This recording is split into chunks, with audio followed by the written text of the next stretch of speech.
Welcome to Pindar Poetry. We hope you learned something new. You're starting immediately. First, confirm the screen shows activation lock and note the exact message. Once done, locate the iPhone serial or IMEI from the device, box, or SIM tray and write it down.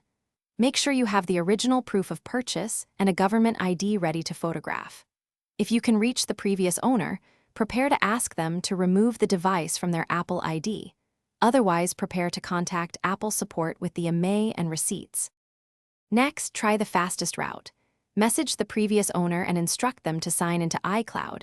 Go to Find My, choose All Devices, and remove this iPhone. Once removed, you can proceed. If that's impossible, contact Apple support and submit the IMEI/serial plus clear proof of purchase so they can validate ownership and request activation lock removal. Remember, restoring in DFU mode or using third-party tools will not remove activation lock. Apple account removal is required. Once Apple or the previous owner removes the lock, erase the iPhone and proceed through setup using your own Apple ID. Sign in, enable two-factor authentication, and start an iCloud backup to secure the device. Make sure activation lock no longer appears before restoring data. If Apple rejects your proof, don't panic.